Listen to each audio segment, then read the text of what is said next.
Now can we factually observe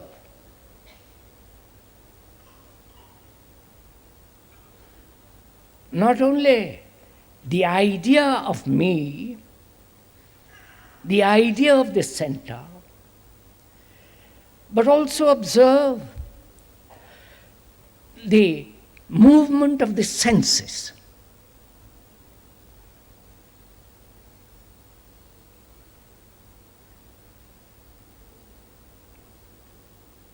The various senses, which is actually sensations. These sensations, touch, all the rest of it, these sensations exist, are actual. There must be. You cannot deny sensations. But when thought identifies itself with those sensations, then the structure of the center is beginning to be formed. Kapita, right?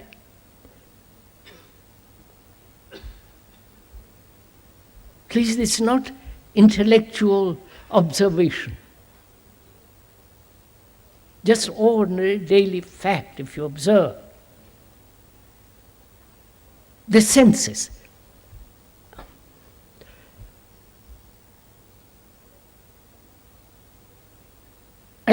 One likes a particular form of food, drink, smoke, drugs. And thought then identifies itself with that particular food and says the taste of it, the smell of it, the light of it. And with that identification, in that identification, the center is formed. That's obvious.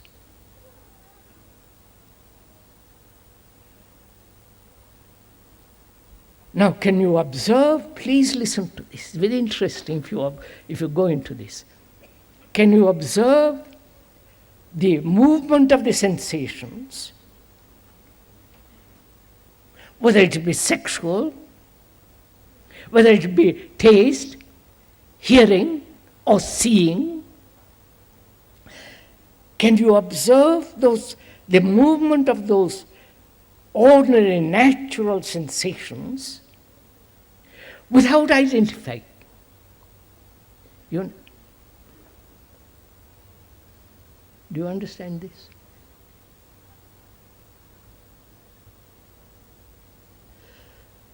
Am I saying something strange or neurotic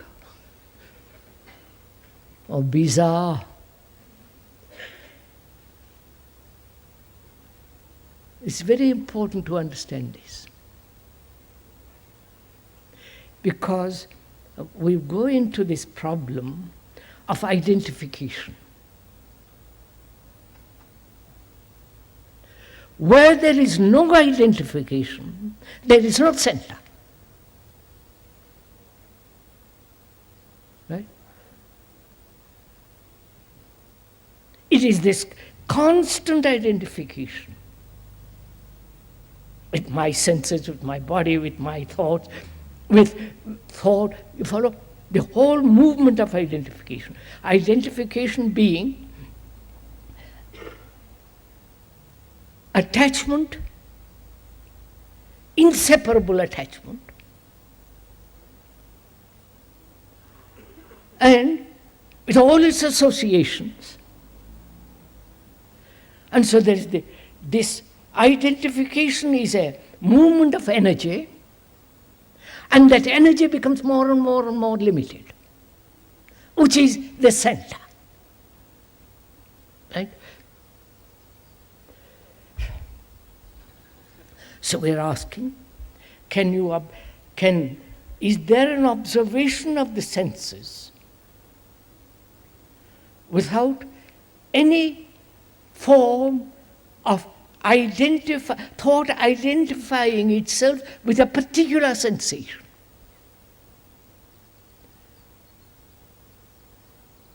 You understand?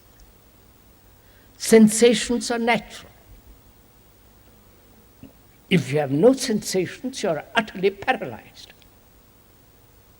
Perhaps most of us are. Only in one particular direction, sexual or other direction. But we are talking of the movement of all senses, not one particular sense.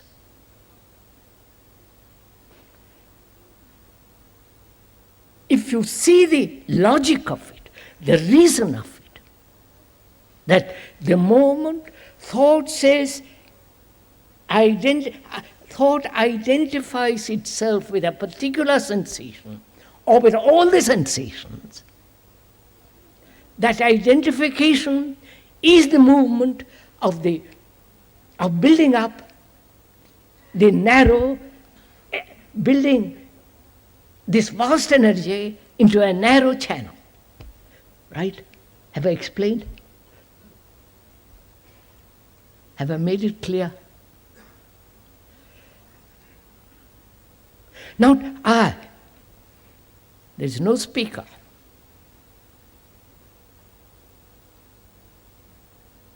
Only in conversation between ourselves, as two human beings, we are discovering this. You are discovering, not the speaker. There is no speaker. So you are discovering that any form of identification, not only with the senses, with the family, with the nation, with ideas, with conclusions, and so on, is the beginning of narrowing down this vast energy and limiting itself, therefore resisting the vast movement of life, right? Huh?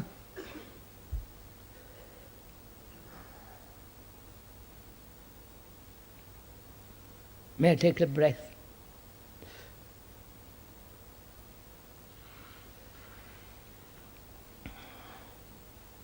So we're asking, as you're sitting there, can you observe your senses without any identification? Identification with the body, look, it's very, very serious what we're going into. If you don't want to listen, don't listen. Think about something else.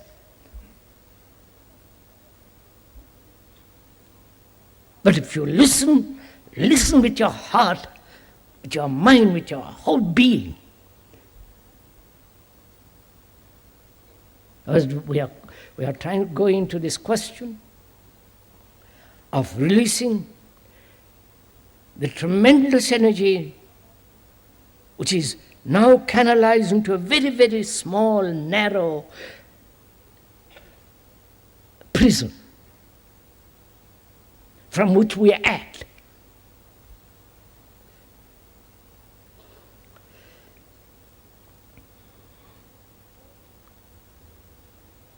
And there is not only the identification with the senses, therefore with the body, then identification with the name, right? Of course.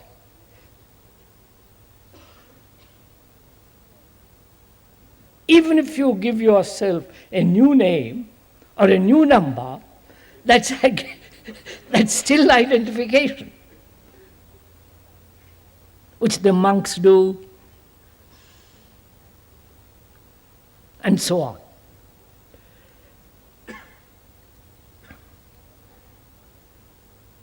Why does thought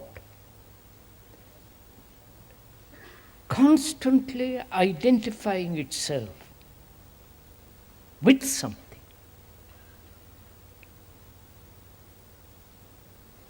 You understand my question? Which you are doing. My wife, my son, my family, my girl, my boy, my house, my quality. I have experienced so much, I must hold on to that experience. I identify myself with Christ, with Krishna, the whole gamut of objects of identification. Why does thought always identify with something or other?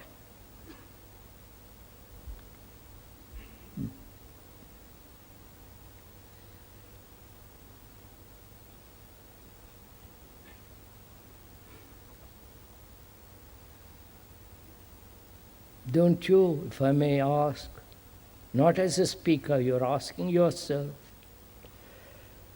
don't you ask yourself why?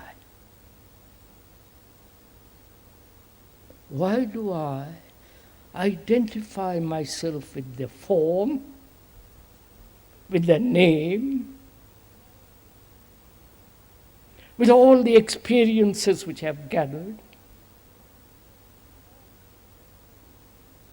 Or the future identification? Why? Why does thought do this all the time? My house, my wife, my belief, my God, my country. I am British, you are French, I am German, you are Russian. You follow? Why?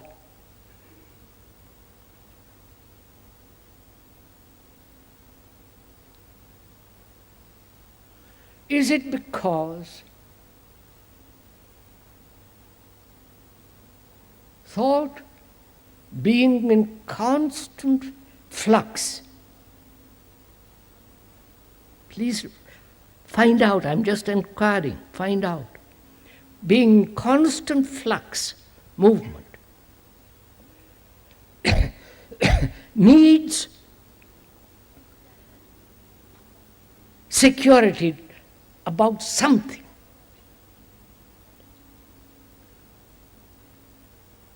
Inquire, don't, please, you are inquiring, asking yourself this.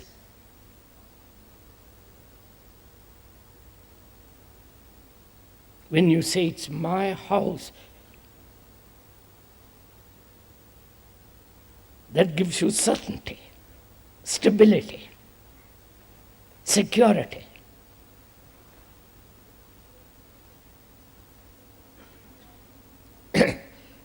When you identify, your thought identifies itself with a house, it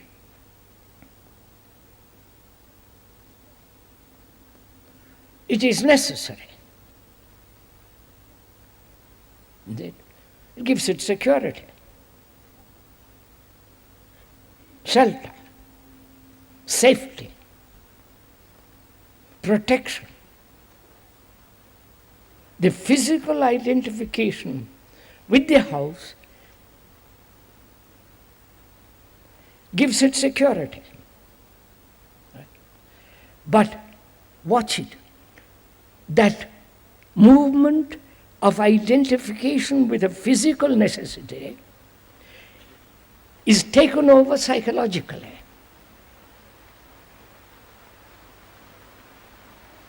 Right? There it is necessary, but here it may not be necessary at all. But we are constantly doing this. And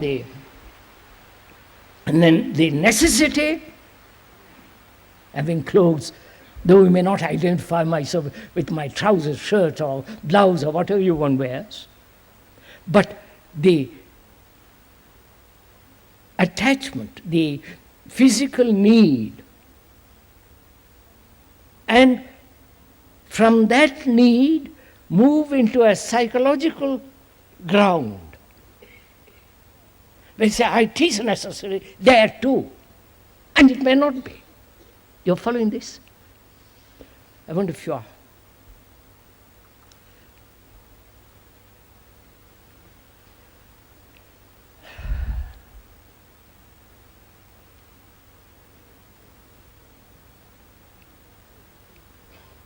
Doesn't this take place always, generally, from the purely physical,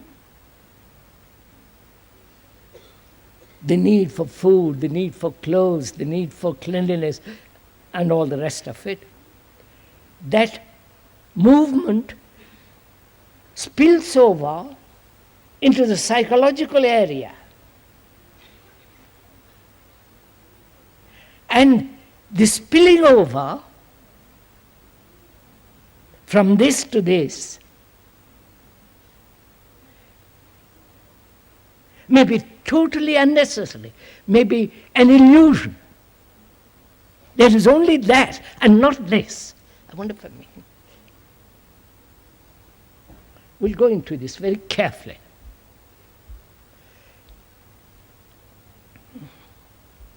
After all, what is the ground, the area, the field of the psyche?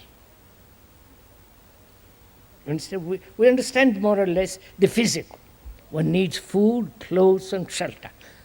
That's obvious. And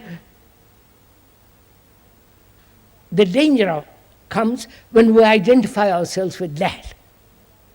So, it's my clothes. Right? It's my property. Don't touch it. Now, that necessity has been identified by thought as mine, and that same movement from the physical to the psychological, my experience, my desires, my longings. You understand them? I wonder if you're understanding this. Because you see, what we are trying to point out is, there's no speaker. In observing in the mirror, if you observe very carefully, you might see that what is necessary physically, that same idea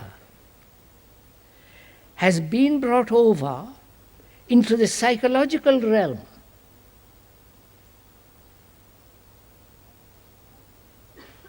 And that has become much more important than the other. One can have very little food, not be concerned, but don't interfere with my power. I want position. I want this, I want that, psychologically. You understand what I'm saying? Are you discovering this in the mirror for yourselves? Or I am pointing it out and you observe it and accept it. That accepting is merely a form of persuasion, a form of pressure. Where there is pressure, acceptance, there is no investigation.